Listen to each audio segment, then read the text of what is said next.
헤브론에 있는 마므레 상수리스 프레이르로 거주하면서 거기서 여호와를 위하여 제단을 쌓았더라. 헤브론의 제단이라고 하는 것이 어마어마한 암시가 여기 다 포함되어 있다.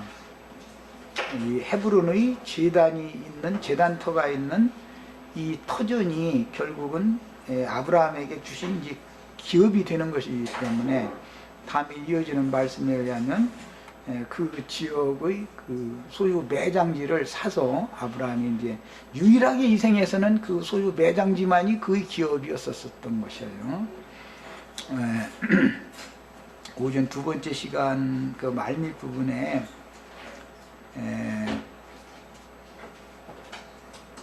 구약 시대에는 지옥이라는 개념이나 또는 천국이라는 개념이나 이런 개념이 명백하게 드러나지 않고 다만 사후세계, 이생 너머의 세계를 스올이라고 그러는데 그걸 한글 번역으로 하자면 음부 또는 무덤이라는 개념으로 음부라고 그러는데 음부는 아브라함의 품이라는 것이 있고 구렁 건너가면 구렁 이편에는 불꽃 가운데 고민하는 구역이라는 것이 있었었다.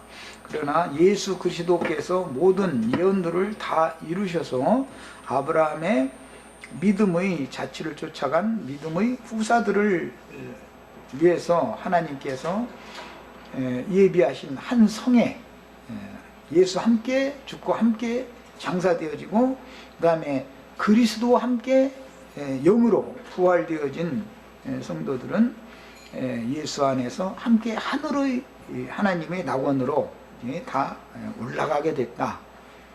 부활, 예수의 죽음과 장사와 부활, 승천이라고 하는 것을 잘 이해를 하셔야 됩니다. 그래서 이제 예수님이 육신으로 계실 때는 아버지께로 가신다고 그랬지만 사실은 음부의 낙원에 있는 아브라함의 하나님께로 가는 것을 염두에 둔 말씀이었지만 부활의 날 부활하신 다음에 승천하실 때는 이제 하늘에 예비하신 한 성에 들어가는 것을 염두에 두시고 그걸 응하게 한 말씀이다. 응하게 하셨다. 여기까지 말씀을 나눴어요. 자, 그래서 이제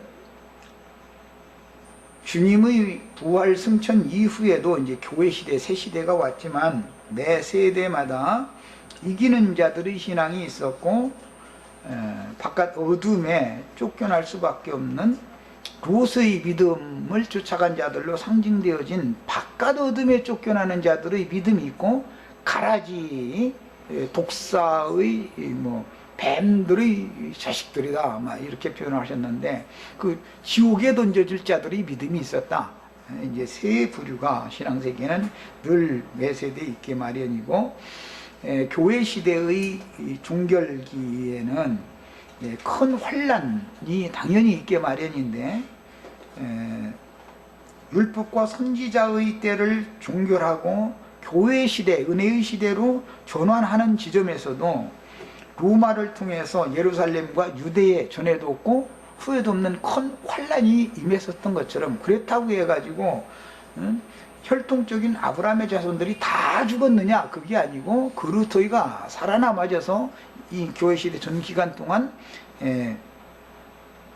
바깥 어둠에 쫓겨난 영들이 있었기 때문에 기독교 계라고 하는 것이 그들과 함께하는 자칭 유대인들과 함께하는 유대인들의 영을 받은 사람들이 영을 가진 사람들이 함께하는 것이고 아브라함의 믿음의 자취를 쫓은 모든 구름과 같이 허다한 믿음의 증인들은 하늘의 시온산 예루살렘에 이른 장작교회와 함께하기 마련이다. 그런 같은 증인들은 이것이 영의 세계다. 이제 여기까지 같이 말씀을 나눴어요.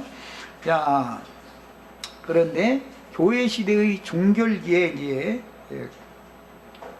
유대인들에게 율법과 선지자의 종결기에 로마를 통해서 그런 큰 환란이 있었던 것처럼 교회 시대의 종결기에는 짐승들을 통해서 큰 환란이 있게 마련인데 그때 하나님의 이름과 하늘의 하나님께로부터 내려오는 거룩한 성 새 예루살렘의 이름과 예수님의 새 이름을 이마에 표시로 받은 성도들은, 이제 이기는 성도들은 짐승의 때를 당했을지라도 짐승의 이름과 그 이름의 표시를 이마에나 손에 받는 것을 거부하기 때문에 그런 사람들은 몇이든지 다 죽인다고 그랬는데, 이렇게 믿음의 증인들로 말씀을 증거하다 순교당한 자들과 그 영을 받아들여서 신앙을 지키느라고 짐승에게 죽임을 당한 그런 모든 영혼들은 천년왕국이 시작되기 바로 직전에 생명의 부활로 일으켜져서 이스라엘 12지파에게 함께 하는 무리에 합류하게 되는 것이다. 앞서간 증인들과 같이 합류하는 것이다 까지 말씀을 드렸어요. 자, 이제 살아서 그날을 맞는 이기는 자들은 곧 짐승의 이름이나 그 이름의 표시를 끝까지 거부하고 어린 양의 새 이름을 받은 성도들은 몇이든지 다 죽이지만, 이것은 어떠한 영을 받은 사람들이기 때문에 그러는 거예요. 이것은 계시록 14장에서는 어린 양이 어디로 인도하든지 쫓아가는 자다 그랬어요. 그런 사람들은 어디로 인도하든지라는 것은 죽음도 불사하는 것을 사실은 말하는 것이죠. 진리의 신앙을 지키기 위해서 이들은 짐승들에 의해서 다 죽임당하는 거예요. 그들까지만 거룩한 성에 들어갈 권세가 있는 거예요. 자, 그 환란의 때를 살아남은 자들 이야기는 지금부터 하는 거예요. 죽임당한 자들 얘기는 일단 난 이제 마쳤어요. 이제 살아남은 자들이에요.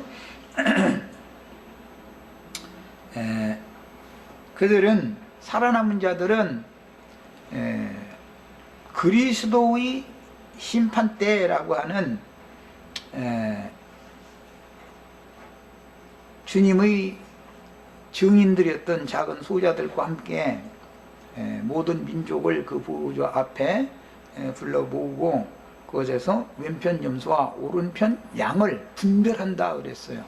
이제 왼편 염소라는 것은 영원한 복음이라고 흔히 말하는 마지막 증인들이 전하던 이 시대의 종결에 관한 이런 모든 말씀들을 믿으려고를 하지도 않고 그냥 들으려고도 하지 않은 사람들이, 믿지 않는 자들이 그 말씀을, 이런 사람들은 다 무조건 염소물에 환란을 통과해서 살아남았을지라도 염소물이니까 영영한 불에 들어가기 마련인 거고, 살아남아서 평상시에 이 말씀을 받아들였던 사람들이지만 끝까지 따라가지를 못한 살아남은 무리들은 오른편 양무리로 분별이 되어져 가지고 지상세계의 하나님의 백성들로 살아남게 되는데, 언제든지 어떤 시대의 전환기에는 반드시 심판과 구원이라고 하는 것을 겸하여 하는 역사가 일어나게 마련이다.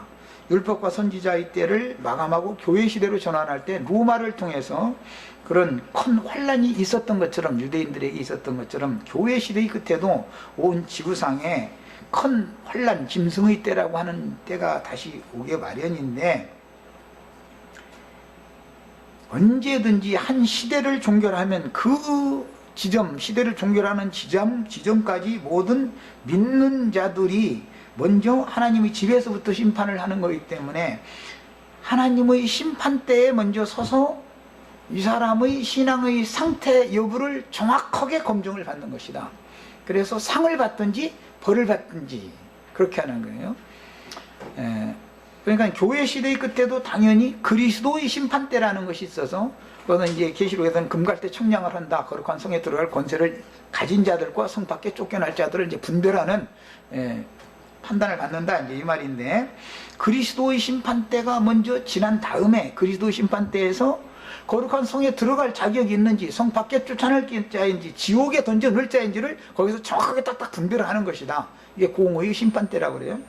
천년왕국 끝에도 천년왕국 동안 땅의 백성들이 많이 번성을 했기 때문에 크고 신 보좌의 심판대라는 것을 또 배설을 해서 천년왕국 동안 땅의 백성들이 신앙이 과연 진실한지, 생명책이 그대로 농명되어 있는지, 흐려진 사람들인지를 거기서 다시 한번 분별을 해서 생명책에 농명된 사람들은 영세의 백성으로 들어가는 것이고, 생명책에서 흐려진 사람들은 이제는 꺼지지 않는 불못에 다 넣는 거예요. 넣는데 천년 왕국 동안 육신으로 살아서 주님을 섬기던 당의 백성들을 심판하는 그 심판대라고 하는 것은 그때까지 이미 앞서서 죽어서 음부에 들어간 모든 사람들도 함께 음부와 사망과 음부도 크신 보좌의 심판대에 죽은 영혼들을 다 심판의 부활로 내주는 거기 때문에 바다가 먼저는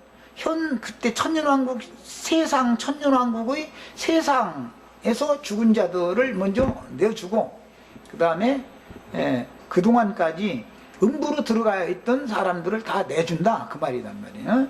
이렇게 해서 먼저는 생명책에 그 이름이 살아있으면 영세의 백성으로 들어가는 판단을 받는 거고, 그 다음에는 음부에 있던 이제 불신자들, 어차피 그 심판 아래에 있던 자들, 그들이 이 생에 살아서 어떤 것을 어떻게 행했는지 그 행위대로 정확하고 냉정한 판단을 받는 거예요. 그래서 영영한 불 속에 들어간다 할지라도 영영한 불 속이라는 것이 다 똑같은 것이 아니다. 어디는 더 뜨겁고 어디는 덜 뜨겁고 이제 이게 차이가 있는 것이다. 세상 나라에서 형무소에 가도 사형 판결 받을 사람, 무기징역 받을 사람, 10년 받을 사람, 5년 받을 사람, 뭐 3년 받을 사람 이렇게 다 다른 것처럼 하나님은 이렇게 정확하게 판단을 한다. 이것은 천국의 상을 받는 것도 해와 달의 영광이 다르고 별과 별의 영광이 다른 것처럼 하나님은 모든 것을 상을 주시는 것도 정확하게 그의 공을 정확하게 판단을 해서 상을 주시는 것이고, 벌을 주시는 것도 그의 과를 잘못 허물 이런 것을 정확하게 판단해서 심판하시는 것이다. 이것이 하나님의 공의의 심판이다, 이렇게 표현을 하는 겁니다. 지금 내가 한 말 잘게 마음에 새겨 두셔야 돼요. 그래서 교회는 그리스도의 심판대에서 총량을 받고 상이나 벌을 받지만 천년왕국의 백성들은 크고신 보좌의 심판대에 서서 영세의 백성으로 들어갈 자격이 있는지를 마지막 그 생명체계에서 처음에 천년왕국 동안에 믿었을지라도 믿음에서 떠날 수가 사람이라는 건 얼마든지 있기 때문에 이것을 마지막 검증을 또 받아서 생명책에 그 이름이 여전히 농명대에서 생명책에 살아있는지 그 이름이 이것을 반드시 확인받게 마련인 것이다. 우리들도 예수를 믿었다 하지만 생명책에 그 이름이 살아남아 있어야 되는 것이지, 그 이름이 흐려져 버린 사람은 벌받게 마련인 것이라는 걸 꼭 알아야 되는 거예요. 그냥 예배당만 열심히 다니면 다 된다, 절대 이게 아니에요.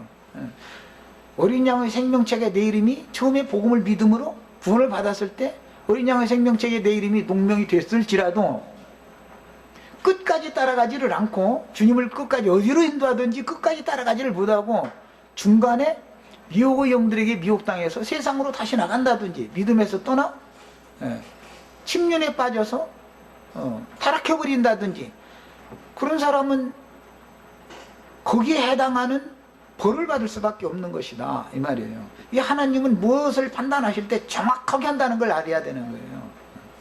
그래서 제일 중요한 것은 믿음을 지키고 달려갈 길을 마치는 것, 끝까지 완주하는 것이 이렇게 중요하다. 성경에는 이걸 아주 강조한다는 걸 아셔야 됩니다. 그냥 한번 믿기만 하면 뭐가 다 되고 뭐 이런 식으로 가르치는 건 이것은 하나님의 공의를 무시하는 생각인 것이죠. 하나님 그렇게 어떤 것을 그냥 도매금으로 뭐 세상에 말하는 것처럼 그런 식으로 하는 일은 절대 없다. 한번 구원을 얻었어도 완전한 데까지 나아가는 구원을 끝까지 다 이루어야 되는 거예요. 성경에서는 이것을 아주 계속 강력하게 증거하는 거예요. 그 사람들에게만 상을 준다는 거예요. 자, 이제 구약 성경에서는 성도들의 사후세계인 음부라는 용어가 히브리어로는 스월이며, 신약 성경에서는 하데스라는 용어를 사용하고, 지옥이라는 용어는 구약 성경에서는 가이 혹은 겐이라고 했는데 이것은 의미는 골짜기 계곡이라는 뜻이고, 신약 성경에서 예수님이 이것을 지옥, 겐 흰놈의 골짜기, 게이 흰놈의 골짜기 뭐 이렇게 표현을 해서 이것을 지옥이라고 확정적으로 표현을 했고, 낙원이라는 용어는 천국이라고 확정적으로 이제 천국과 지옥으로 나눠서 이제 말씀을 예수님이 확증을 하셨어요. 그래서 구약 성경에 지옥이라는 용어는 가이라는 용어로서 골짜기, 계곡이라는 뜻인데 흔히 사망 골짜기, 멸망 골짜기, 살육의 골짜기 등 골짜기라는 표현을 했죠. 그래서 이제 창세기 14장에서는 곡이라고 했죠. 곡이라는 말은 어떤 골짜기라는 뜻이잖아요. 우리나라 말로는 곡이라고 그러죠. 곡. 그건 어떤 골짜기 마을 보고는 무슨 곡이라는 이름 들어가는 그 지명이 참 많죠, 우리나라에. 그건 이제 골짜기, 깊은 계곡이라는 말이에요. 계곡이라 이렇게, 계곡 하면 쉽게 이해가 되죠. 우리나라 번역에는 곡이라고만 표현을 하기 때문에 계곡이다, 골짜기다 그 말이에요. 그런 의미였었어요.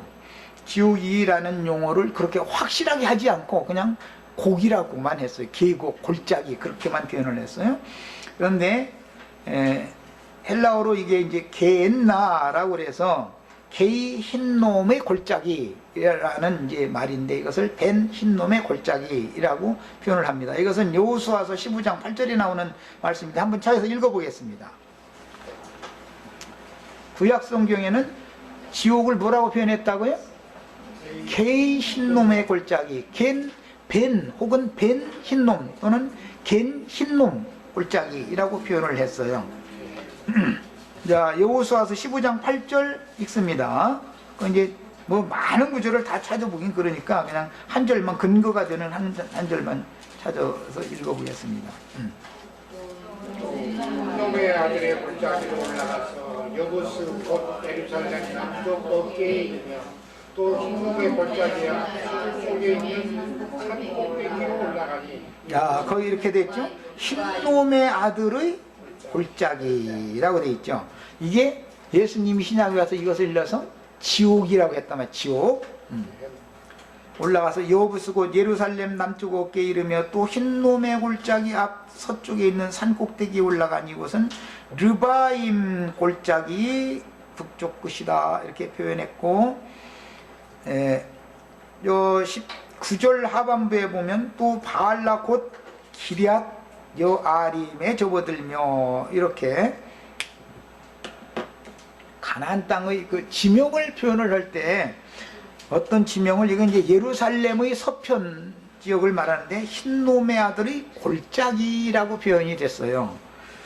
이제 이런 표현이 뒤에 많이 나와요. 이제 여기 흰놈의 아들이 골짜기에 가서 자기 자녀를 불로 지나가게 하고 뭐 불살라서 바치고 이런 말이 이제 계속 나오죠. 예. 구약 성경에는 지옥이라고 하지 않고 흰놈의 아들의 골짜기라고만 표현했다. 이제 이걸 이해를 하고 계셔야 되겠어요. 음부는 뭐라고 표현했다고요? 구약 성경에? 스월이라고 그랬어요. 신약 성경에는 하데스라고 표현을 했어요. 예. 자, 흰놈의 아들이 골짜기 구약 성경이 이렇게 표현했고 신약 성경이 이것을 지옥이라고 표현을 했어요. 단어의 전환에 대해서 지금 말씀드리는 거예요. 이게 영적 지식이 있으셔야 돼. 이런 것을 기본적으로 알고 있어야 돼. 자, 벤 흰놈의 골짜기, 게이 흰놈의 아들의 골짜기는 예루살렘의 모든 폐기물을 처리하는 장소이며 공동묘지가 주변에 있으므로, 그게 하시드문이라는 말은 시구문이라고 해서 시체가 되어진 죽은 자들을 내가는 문이 있었어요. 우리나라 여기 저 서대문 이쪽에 보면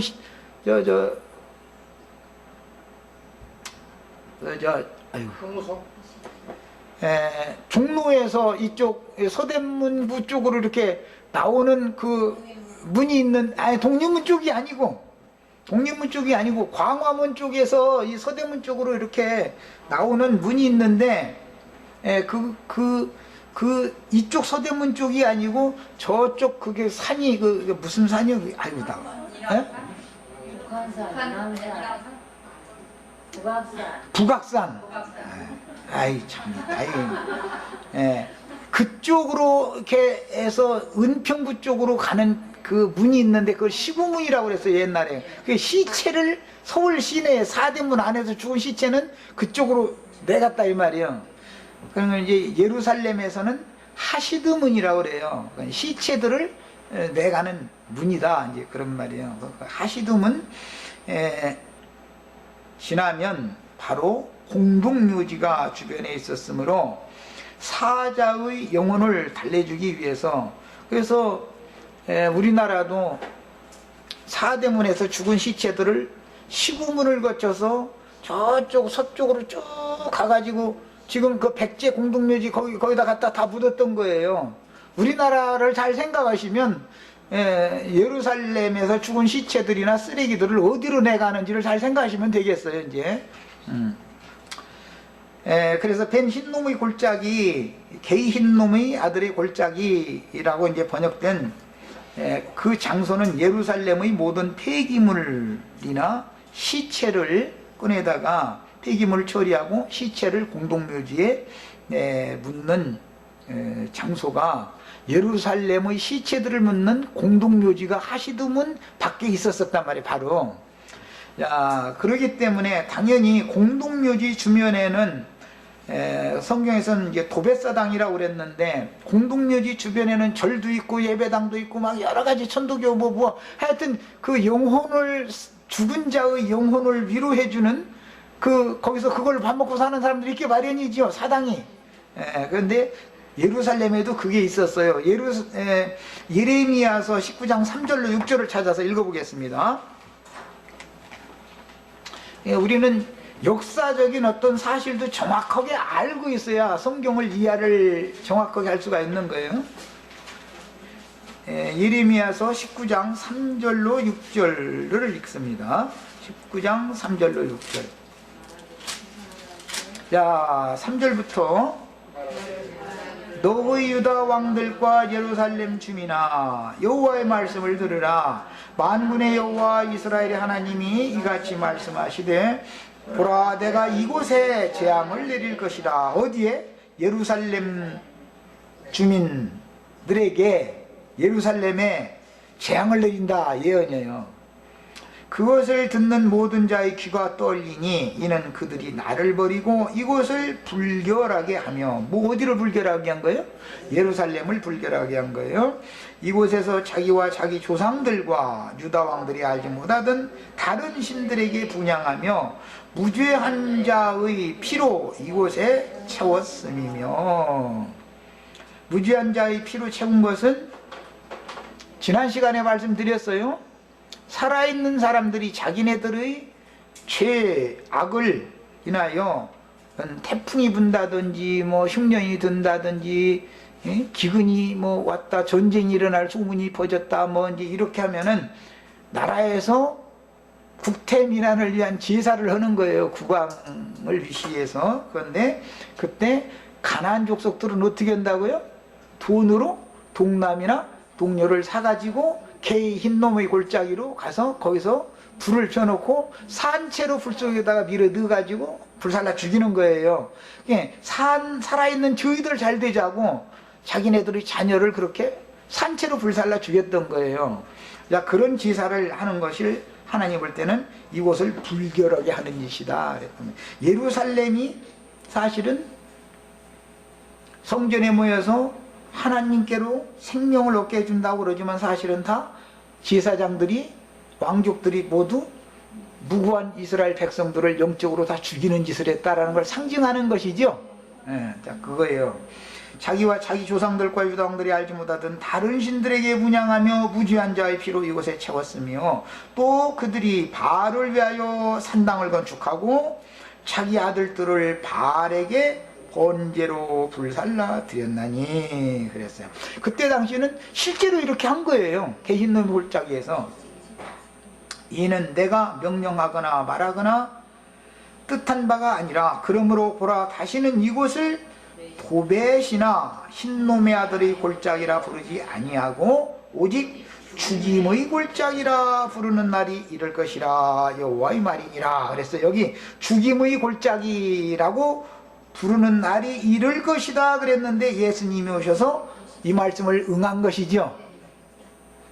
예수님이 오셔서는 죽임의 골짜기라고, 흰놈의 아들이 골짜기라고 하지 않고 어떻게 지옥의 판결을 피하겠느냐 이렇게 표현했죠. 예루살렘아, 예루살렘아, 응?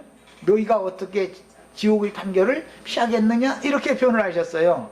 야, 이게 예수님이 오셔서 지옥이라고 하기 전에는 흰놈의 아들의 골짜기라고 모형적으로 상징적으로만 예시가 되었던 것이다 이 말이에요. 자, 스월도 죽음 너머의 세계도 마찬가지죠. 상징적이었었던 것이죠. 그때는 그 스월이 두 구역이 있어서 한 구역은 아브라함의 품이고 한 구역은 구름 2편은 불꽃이었단 말이야. 그런데 그 구역이 가까운 게 아니라 아주 멀었죠.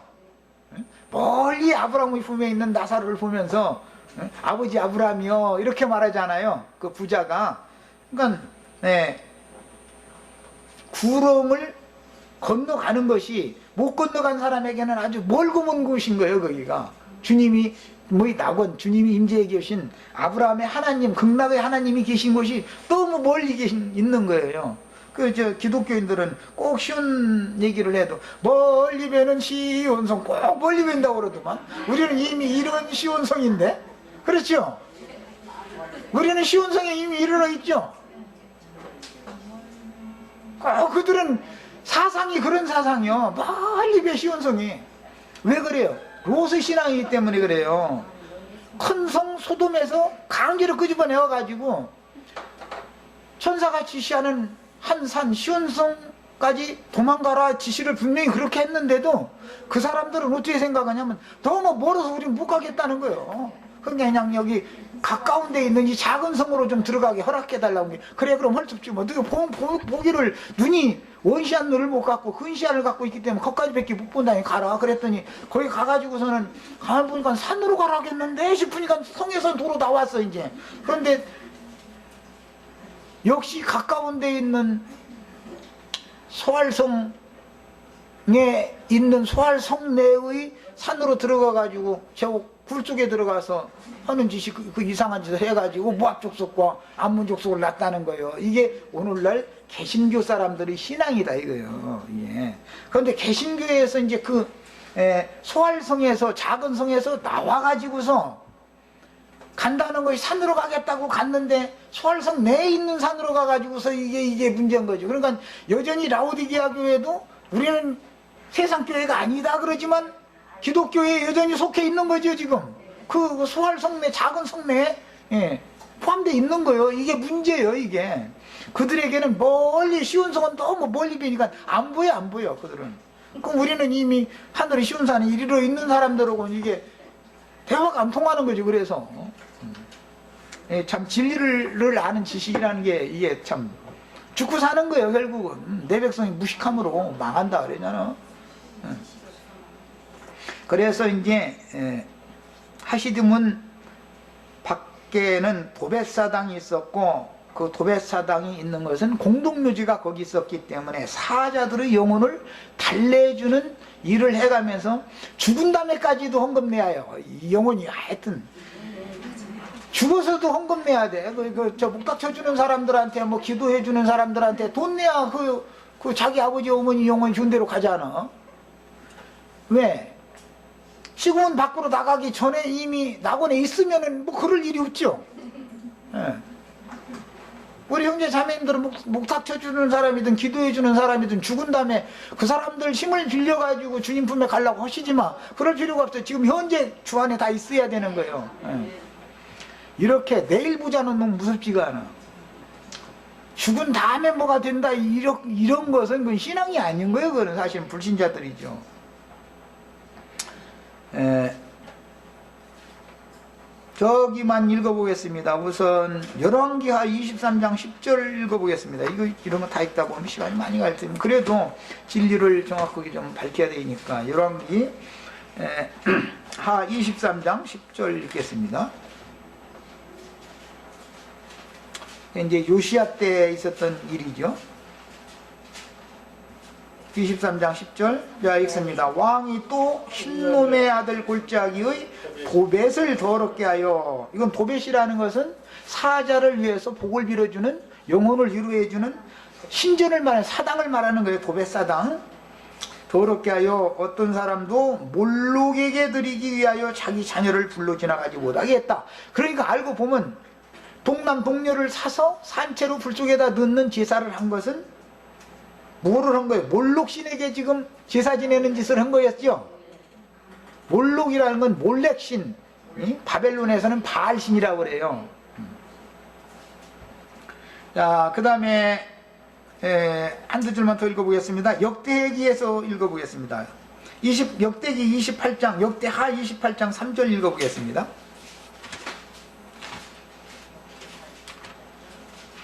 네, 역대하 28장 3절.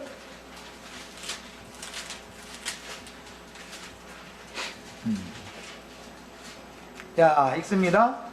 또 흰놈의 아들 골짜기에서 분양하고 여호와께서 이스라엘 자손의 패에서 쫓아내신 이방 사람들의 가증한 일을 본받아 그 자녀들을 불사르고 그랬어요. 인신제사를 했다 이거예요. 산채로 불 속에 넣어서 저희 잘 되게 해달라고 자기 자녀들을 돈 주고 사서 제물로 이렇게 바치는 제사를 했었던 거예요.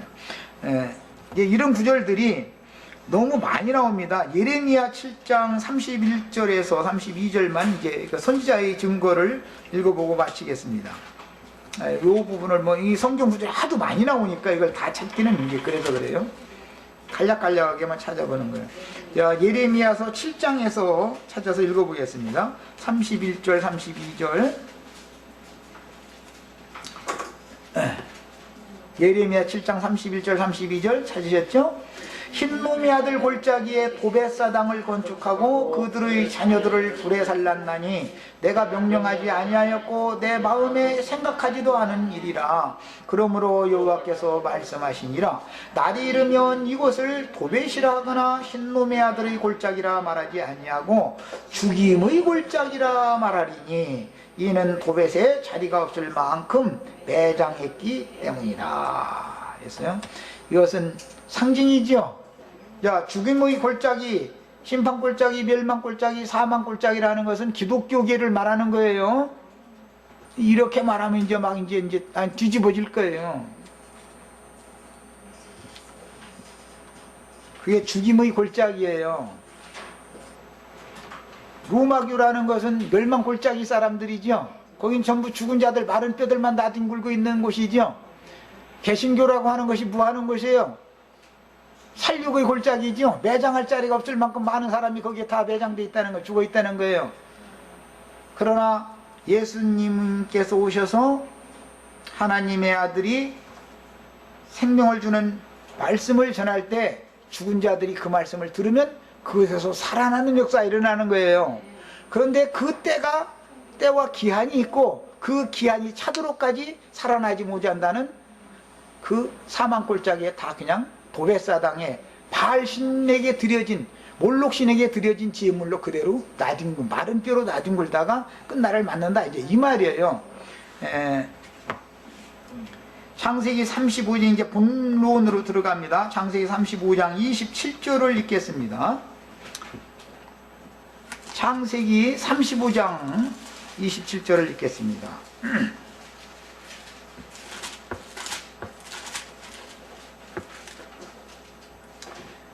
야곱이 기럇 아르바의 마므레로 가서 지금 아브람 이야기를 하는 중인데, 아브람 이야기, 이삭 이야기 끝난 다음에 아브람의 하나님, 이삭의 하나님, 이번에는 야곱의 하나님에게까지 이어졌어요. 그런데 야곱이 밧단 아람에 가서 20년 세월의 고난의 기간을 지난 다음에 아버지 집으로 돌아가기 위해서 요단강을 건너가죠. 큰 구름을 이제 건너간 거예요. 요단강을 건너서 어디로 가요? 기럇 아르바의 마므레로 가는 거예요. 가서 그 아버지 이삭에게 이르렀다. 그러니까 이삭이 아버지의 기업을 상속받았다라는, 아브라함의 기업을 상속받았다라는 것은 기럇 아르바의 마므레, 헤브론의 제단터가 있는 그곳을 상속받은 사람이 이삭이었죠. 자, 이제 야곱의 때가 왔어요. 야곱이 밧단 아람으로 가서 네 아내와 우양과 두 떼의 양떼 양무리를 얻어가지고 돌아와서 어디로 가요? 아버지 이삭에게로 가야지요. 왜?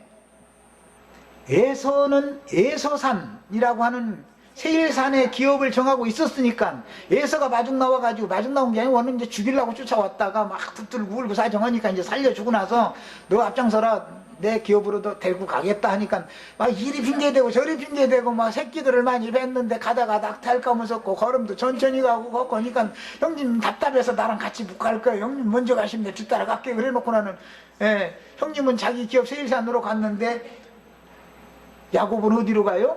그 아버지 이삭에게 이르렀어요. 이삭에게로 가서 기업이 다르니까 이제 이거 문맥의 흐름을 다 이해하셨죠? 자, 야곱 따라갔다가 하면 큰일 날 뻔한 거죠. 네, 저 애서 그 형님 먼저 가세요. 막 그냥 우리는 그냥 우양새끼가 막 낙게 생긴 애들이 많은데 얘들 그냥 과히 몰면은 다 낙태하고 이러니까 천천히나 행보를 따라서 맞춰서 갈 거니까 앞서서 가시라고 그러니까 뒤따라올 줄 알고 갔는데 형한테 간 게 아니라 아버지한테 가버리더라는 거잖아요. 지금 그 얘기 한 거예요.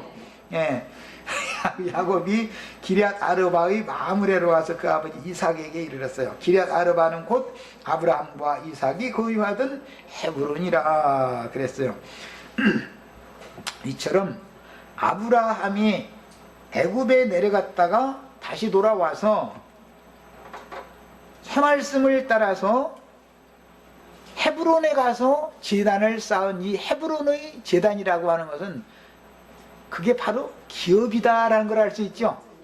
하나님이 아브라함에게 약속한 기업이라고 그랬지만 이 생에 살아있는 동안은 가나안 땅을 기업으로 준 적이 없죠.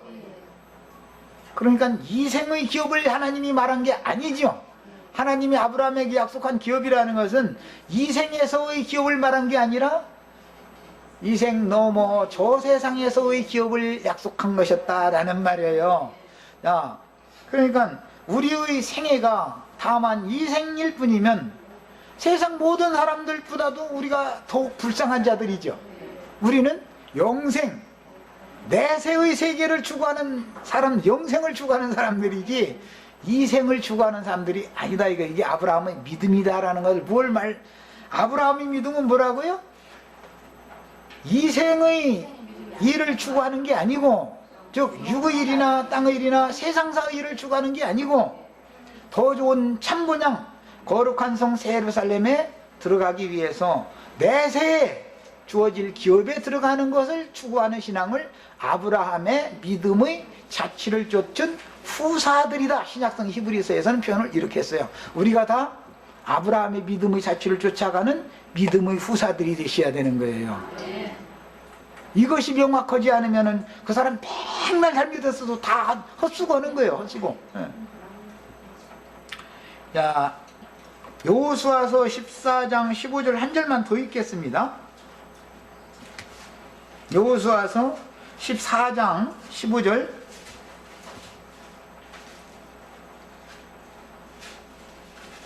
거기는 유다 지파의 군장이었던 갈렙에게 기업을 주는 이야기를 하고 있죠. 유다가 얻은 기업은 결국은 가나안 땅에서는 갈렙이 그 기업을 얻게 되는데, 자, 거기 읽어봅니다. 헤브론의 옛 이름은 기럇 아르바라.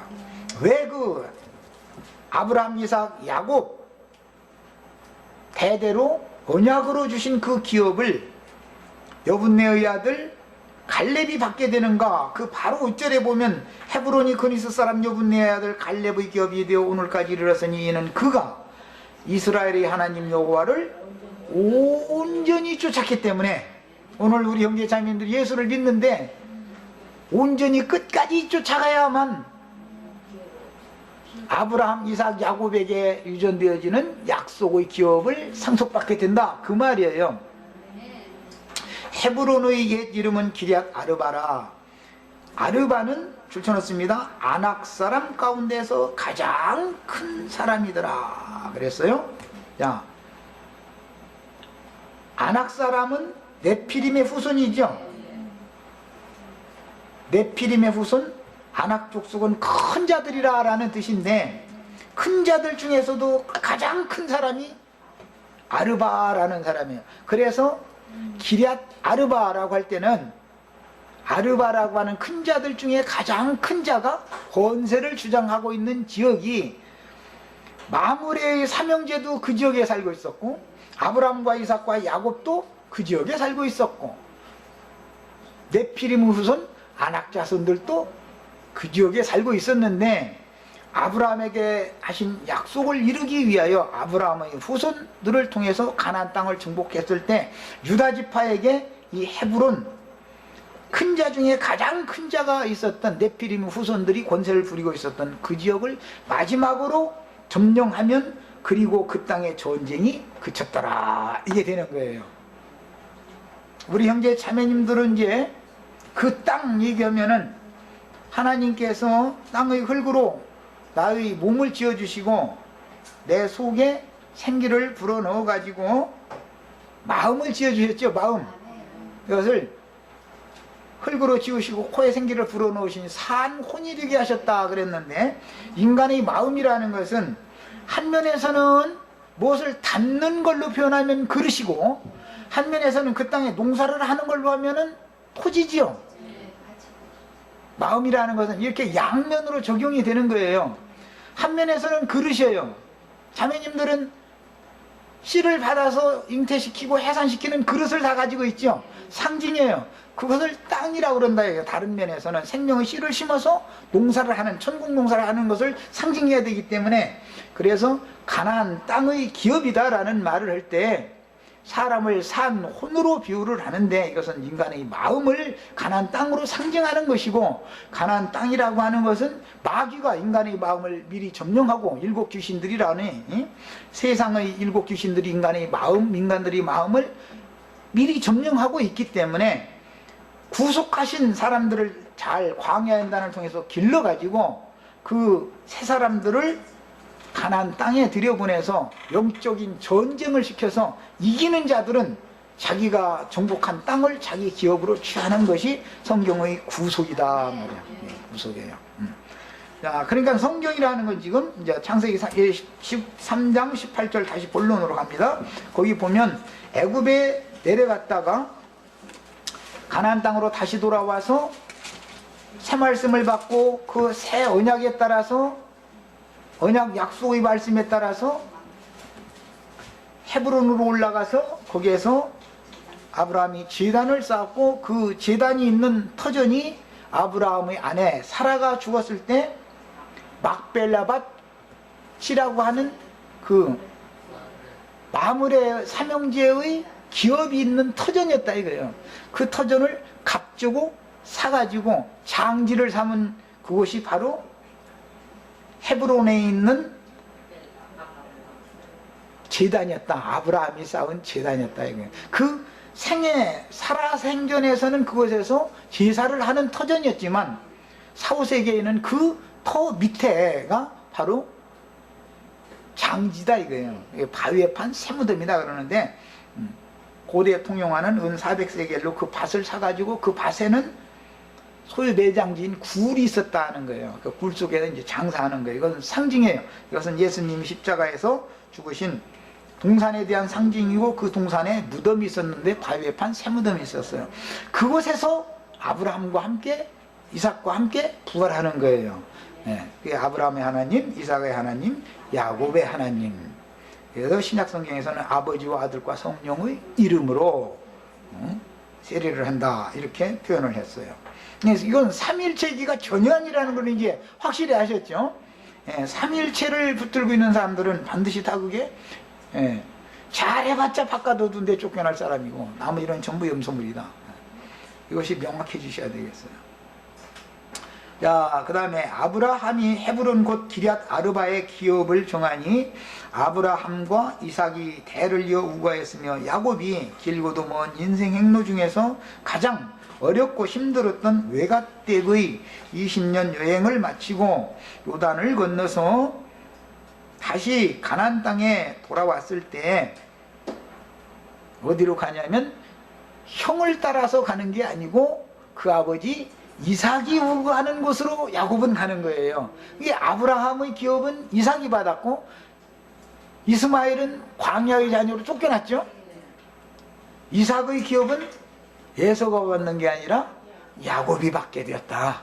그 기업이 가나안 땅에 들어가서는 유다 지파 갈렙의 아들